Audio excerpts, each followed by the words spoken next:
시청자 여러분 안녕하십니까? 주민수입니다. 항상 강령하십니까? 정말 여러분들 중동 소식들 많이 전파하고 있습니다만 오늘은 오랜만에 레바논에 관해서 좀 알려드리겠습니다. 여러분 레바논 하면 어떤 게 생각나십니까?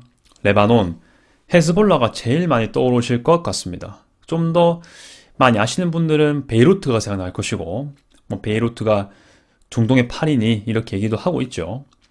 그리고 이스라엘하고도 많이 싸우고 있고 그런 갈등 상황이다 이렇게 알고 계실 거라 생각합니다. 네, 맞습니다. 이 모든 말들이 다 우리가 레바논 하면은 익숙한 용어들인 것 같습니다. 오늘의 영상 주제는요, 레바논이 지금 경제가 계속 어렵지 않습니까? 그 상황에서 새 정부가 어떠한 노력을 하고 있는지에 대한 건데요. 제가 경제 전문 유튜브가 아니기 때문에 저는 좀 정치적인 상황이랑 거기에 관련된 파생된 관점에서, 그리고 오늘 영상 아마 채권이 나올 건데 그런 사실이 있다 정도만 알려드리는 거라고 꼭 말씀드립니다. 아무튼 이것의 사실에 관한 모든 판단은 여러분들이 스스로 하시면 될 것 같다라고 강력히 말씀을 드리면서 좀 시작해 보도록 하겠습니다. 일단 아웃라인을 좀 말씀드리면 현재 레바논 경제가 아주 파국인데 최근에 정부가 바뀌었죠. 그러면서 뭔가 안간힘을 쓰고 있다. 이게 아웃라인이 되겠습니다. 어떤 건지 한번 봐야 되겠는데요. 일단 여러분 레바논이 저번에도 영상 만든 적이 있는데 정권이 바뀐 것 제가 말씀드린 적이 있습니다. 한때 대통령이 좀 공석이었습니다. 미카티라는 인물이 잠시 동안 대행을 했었죠. 그 국무총리 했었을 때. 그리고 나서 얼마 안 돼서 최근에 바뀌었던 게 있습니다. 지금 현 레바논의 대통령은 조셉 아온인데요. 이 조셉 아온은 알려져 있기로는 헤즈볼라하고의 그 의존성이 조금 낮은 인물이라고 알려져 있고요. 좀 더 친서방적인 성향을 지니고 있는 인물로 알려져 있습니다. 최소한 헤즈볼라의 눈치를 좀 덜 보는 그런 인물로 알려져 있는 건 맞습니다. 물론 아예 무시를 할 수는 없을 거예요. 헤즈볼라가 레바논 내에서 차지하는 어떤 그 비중이 너무 크기 때문에 그렇죠. 아무튼 그러한 배경을 좀 가지고 얘기해야 될 것이고, 아무튼 새 정부가 이 대통령을 중심으로 아마 논의를 하고 있는 게 아닌가 이렇게 얘기를 좀 해봅니다. 레바논 경제 회복 노력에 관한 내용을 로이터에 있는 걸 가지고 좀 중요한 것을 번역 요약하였습니다. 4월 15일자 뉴스가 되겠고요. 레바논 관리들은 국제 채권단과 회동을 해서 부채 구조 조정을 위한 논의를 희망하고 있다. 이렇게 얘기를 하고 있습니다. 리스트럭처링 하고 있다고 보면 되겠습니다. 아무래도 부채가 매우 많겠죠. 정말 큰 규모로 그 상황이 되겠는데 이걸 타개하기 위한 논의를 하고 있다. 이렇게 얘기를 할 수가 있겠습니다. 그 관련된 정부 요인이겠죠. 다음 주 열리는 세계은행 IMF, 다 뭔가 국가가 경제적으로 위기일 때 다 개입하거나 지원하는 그런 존재들 아니겠습니까? 우리나라도 역시 국가 부도인 시기 때 IMF가 뭔가 개입하려고 했었죠. 그러나 금모으기 운동으로 이런 것들을 극복했습니다. 자, 아무튼 어떤 해동도 일단 계획하고 있진 않다 얘기하고 있긴 한데 더 플러스에서 보도록 하겠습니다. 금융위기에 대한 근본 원인을 해결하기 위한 개혁의 진전을 좀 보여주려고 한다. 이렇게 좀 언급이 되고 있습니다. 그러면 현재 레바논 경제가 어떠한지 좀 간단하게 설명하고 있는데요. 수년간 부패, 그리고 지배 엘리트의 낭비적인 지출로 인해서 외환 보유고가 많이 뚫어들었겠죠. 그리고 플러스 2019년부터 심각한 위기에 빠져 있다. 이렇게 좀 설명할 수 있겠습니다. 부패란다면은 정치적인 뒷거래가 많았을 거란 얘기죠. 이런 게 뉴스에 공공연하게 나온다는 거는 이미 밝혀진 게 많다는 거죠. 그 말은 반대로 보면 아직 밝혀지지 않은 빙산의 일가 아래에 있는 그 깊은 것도 있을 거라는 얘기가 되겠습니다. 이것부터는 제 추측인데 약간 합리적인 추론일 수 있습니다. 레바논은요, 정치적으로 정당 있지 않습니까? 그 의석 그거 분배할 때 반반으로 분배가 됩니다. 절반은 이슬람 계열, 나머지 절반은 기독교 계열로 되거든요. 자, 그리고 그 이슬람도 또 수니파, 시아파, 소수파로 갈라지고 기독교 같은 경우도 마론파라는 기독교가 있습니다. 그리고 뭐 나머지 카톨릭 이렇게 나뉠 수 있긴 한데요. 아무튼 그 과정에서 상당히 많은 종교 집단과 그 종교를 믿는 특정한 부족이 따로 있습니다. 그러니까 예를 들어서 뭐 A 부족은 기독교를 믿고 B 부족은 순위파를 믿고 이렇게 되는 게 좀 많거든요. 뭐 자연스럽게 서로 간에 그런 구조상으로 발생하는 부패가 있지 않을까요? 갈등과 함께 이런 것들을 살펴볼 수가 있을 것 같고요. 2020년 3월에 310억 달러 엄청난 규모인 건 확실하죠. 여기에 국제 채권에 대한 국가 채무 불이행을 일단 겪게 되는 거죠. 이거 디폴트라고 하는데요. 여러분 이미 경제 많이 아신 분들은 일단 이렇게 나오면 무슨 말인지 너무 잘 아실 건데 제가 좀 이거를 좀 더 알아내가지고 찾아봤었거든요. 디폴트라는 건 결국 어떤 만기가 있을 건데 갚아야 되는 만기가 있을 건데 그거를 갚지 못한 상태를 선언하는 게 디폴트 선언이라고 얘기가 될 수 있겠죠. 아무튼 이제 뭔가 다른 나라에 뭐 전 세계적으로 이 레바논이 빚을 많이 졌는데 그거를 특정한 시기 내에 다 갚아야 하는데 그걸 갚지 못하는 상태. 그 경제가 박살났다. 이렇게 봐도 되겠죠.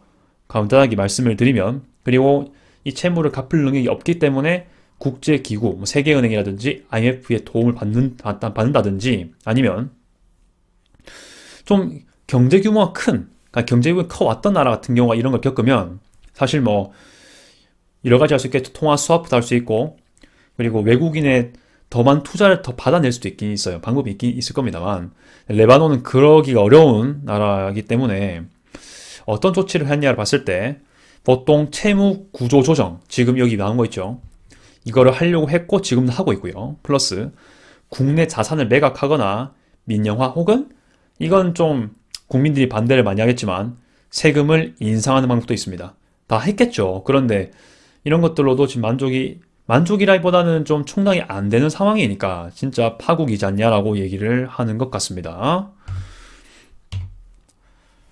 좀 더 보충해서 말씀드릴게요. 이거는 제가 좀 제 생각을 좀 정리해 봤습니다. 현재 레바논 경제를 좀 어렵게 만든 요인, 채무 불이행을 만들 정도로 파국으로 만들게 된 요인이 몇 가지 있을 건데, 제 생각하고 좀 다른 게 있거나 또 자세한 원인이 있다고 생각하시는 분들은요, 댓글을 꼭 달아주시기 바랍니다. 두 가지로 나눴어요. 레바논이 시기적으로 좀 겪었던 어려움이 있고요. 고질적으로 겪은 게 좀 있습니다. 그걸 좀 나눠서 볼 건데, 일단 고질적인 것부터 보겠습니다. 먼저, 낭비 지출이 많았다. 네.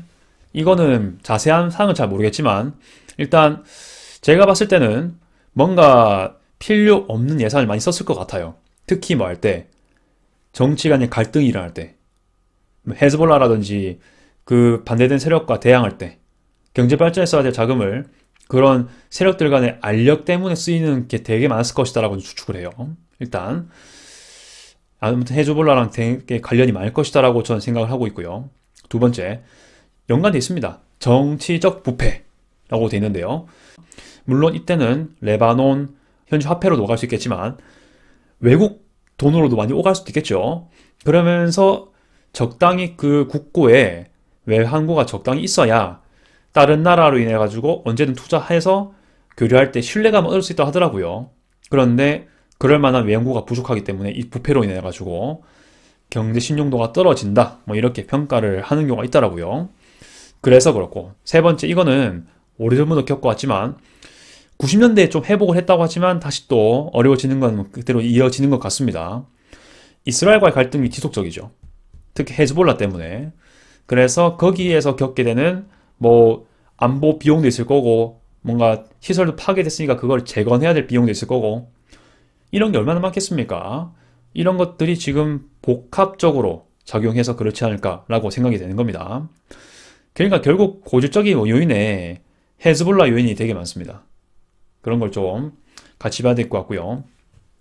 헤즈볼라 자체의 경제력이라든지 군사력 이런 것들은 좀 상당하나 규모라 볼 수 있는데 레바논 국가 전체로 봤을 때, 국민의 삶으로 봤을 때는 그게 더 경제를 무너뜨리고 있던 게 아닌가 이렇게 판단될 수 있는 것이고요. 그 다음 특수적 요인이 있습니다. 코비드-19. 이거는 특정 시기 때 발생한 거니까요. 경제 교류가 줄어들었죠. 레바논에서 뭔가를 팔고 싶어도 못 팔아요. 무역 규모가 줄어들었기 때문에. 그리고 반드시 레바논으로 수입해야 될 필수품이 있지 않습니까? 식량도 있을 것이고요. 그런 게 잘 안 되다 보니까 뭔가 수입, 수출이 다 원활하지 않기 때문에 경제가 망가지고 있는 상황이 있었을 것이고, 러시아 우크라이나 전쟁 제가 언급한 이유는요, 간단합니다. 우크라이나 밀 등 식량 때문이라고 볼 수 있겠습니다. 비록 레바논도 뭐 양이라든지 밀 나긴 나는데 산지가 많습니다. 그렇다 보니까 농사가 되는 영토가 그렇게 넓지 않거든요.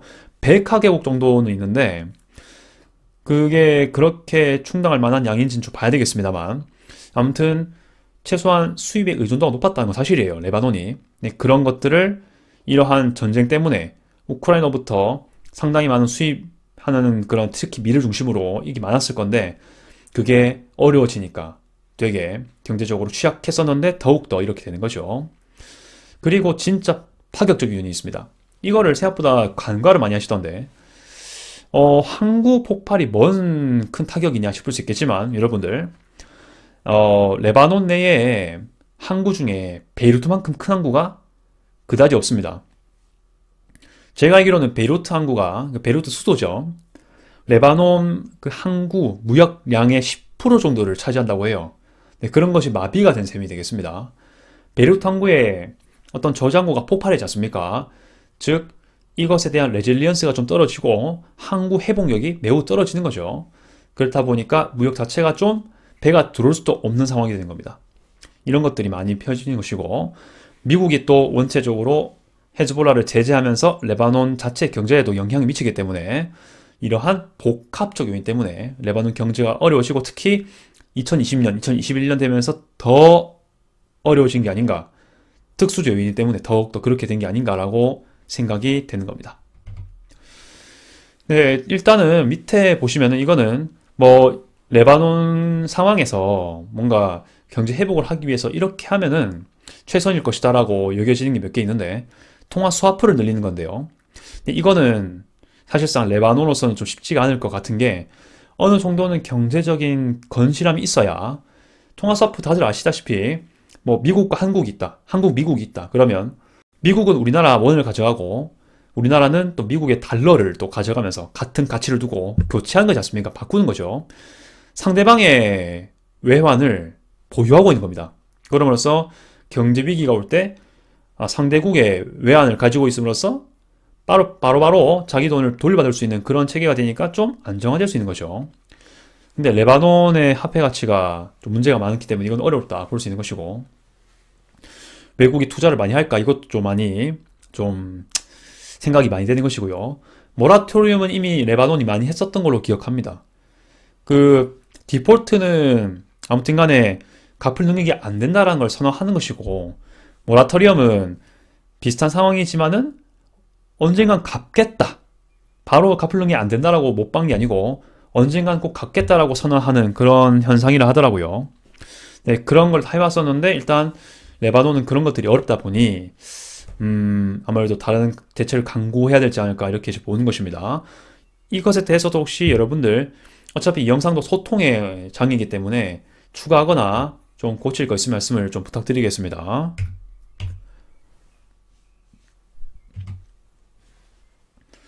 자, 계속 그 기사 내용을 보자면 경제부 장관 얘기가 나옵니다. 뭐 JP 뭐시기 하는 데 있죠. 유명한 투자 기업 아니겠습니까? 컨퍼런스에서 레바논 경제의 아웃룩, 전망을 설명했다라고 합니다.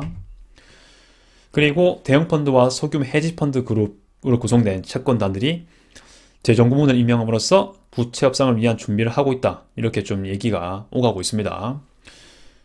헤지 펀드가 뭔지 또 찾아봤었는데, 그야말로 헤지 펀드라는 거는 직접적으로 펀드 뭐 투자를 한다기보단 전문가를 좀, 그 전문가 능력을 좀 빌려서 여러 가지 다이버스한 팩터에서, 그러니까 여러 분야에서 투자가 될 수 있도록, 그러니까 가지치기 하는 거죠. 가지치기라보다는 여러 가지, 뭐 한 패키지인데 그 안에 A, B, C, D가 여러 가지가 있는 거죠. 한 데만 올인하는 게 아니고요. 이런 식으로 좀 안정적인 투자를 추구하는 게 헤지펀드다, 분산 투자 같은 개념이라고 판단되고요. 그런 것들을 관련된 채권단들이 이렇게 하고 있다. 그리고 채권자 그룹이 2021년 처음 형성된 직후에 레바논 채권의 25%를 넘어가는 차단 지분을 보유하고 있다. 큰 규모죠. 이는 부채 구조를 조정할 때 큰 역할을 한다. 이렇게 얘기를 하고 있습니다. 레바논 채권의 25%를 넘어간답니다. 차단 지분 보유 수치가요. 어떤 상황인지 대강 이해가 되실 거라고 생각합니다. 자, 그리고 본 채권 상당수는 국내 산업은행, 그러니까 레바논 내겠죠. 레바논 중앙은행이 보유하고 있고 2019년 전 정부로부터 30억 달러 채권을 직접 사들였다.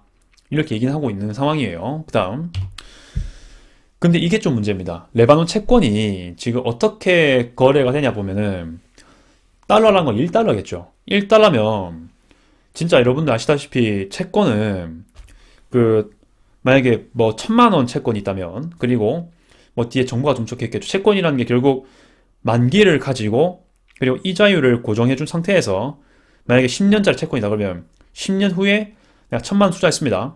그러면 10년 후에 똑같이 1,000만 원을 받고 매년마다 그 시작 시점에 부여된 이자율 있죠. 만약 5%라면은 5% 이거를 매년마다 받아야 되는 거죠. 그러면 내가 어떤 해에 뭐 2025년 1월 1일에 채권을 샀다. 1,000만 원짜리에 이자율 금리를 반영해서 이자율이 5%인 걸 샀다. 그러면 매년 50만 원 받아야 되고요. 그리고 그게 끝나면은 10년 끝나면은 1,000만 원 돌려받아야 되는 거죠. 자, 보통 채권이 경제가 안정된 나라 같은 경우는 보통 1,000만 원이면 그대로 1,000만 원에 삽니다. 그렇지 않습니까? 많이 차이 나봐야 정말 극단으로 차이 나봐야 뭐 900만 원 산다든지 1,100만 원 사겠죠. 근데 평범한 경우에는 보통 980에서 1,020 사이로 살 거예요. 만약 1,000만 원 채권이면. 근데 레바논 채권 어떻다고 합니까? 1달러당 16센트, 100센트가 1달러입니다. 그러면 몇 퍼센트 가격인 겁니까? 약 15, 16%밖에 안 된다는 겁니다. 그러니까 되게 어려운 상황이다라는 것을 보여주고 있는 것이죠. 근데 결론은 뭐 레바논 상황이 어렵다, 이건 확실합니다. 채권만 보더라도 알 수 있다는 것이죠. 1월에, 지난 1월일 겁니다. 2025년 1월 레바논 내각은 유로 채권 관련해서 법적 공소시효를 3년 연장했다라고 합니다. 뭐 일단 좀 더 뭐 상환하거나 그럴 시기를 늘리는 거죠. 지금 숨을 돌릴 시기를 찾는다라고 저는 해석을 하고 있습니다. 자, 재무장관이 이렇게 얘기합니다. 레바논 중앙은행 총재가 약 840억 달러로 추산되는 국가 재정 손실을 해결하기 위해서 다양한 방안을 모색하고 있다. 하고 있는 거죠. 아마 한 2, 3년 전만 하더라도 모색 자체를 하기 어려웠던 상황일 겁니다.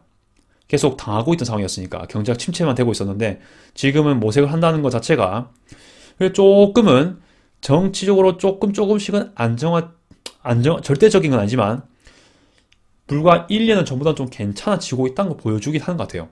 이때 제가 계속 말하지만 헤즈볼라의 세력이 많이 약화된 상황을 좀 반영하고 있지 않는가, 이거를 좀 막연하게 이해할 수 있을 것 같습니다. 헤즈볼라가 정치적으로나 군사적으로 좀 약해진 틈을 타서 좀 숨통 트는 맥락에서 이런 것들을 하고 있지 않냐라는 생각을 해보게 되는 거예요. 2022년 4월 기준으로 286톤으로 추산되는 금 보유고를 처분하는 방안을 고려하고 있지 않다. 여러분 잘 아시다시피 금은 안전 자산이기 때문에 사실은 금리에 따라서 이 금이 좀 가지고 있는 게 유리할 수도 있고 불리할 수도 있지 않습니까?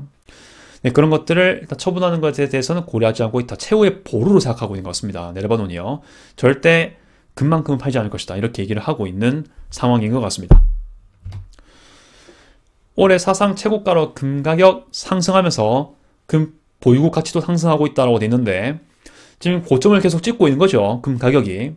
그럼에도 불구하고 안 팔고 있다는 거는 좀 더 이것을 가져보려고 하는 고민을 하고 있는 레바논 정부의 입장이 아닌가, 네, 그렇게 보여지는 겁니다. 자, 여러분 어떻게 생각하십니까? 현재 레바논 정치 상황과 좀 관련 지어가지고 경제 현상의 배경 그리고 그 내역을 좀 알려드렸습니다. 일단 저는요, 제가 알고 있는 거와 뉴스에 있는 것들을 종합해서 알려드릴 뿐이라는 점만 얘기를 하고요.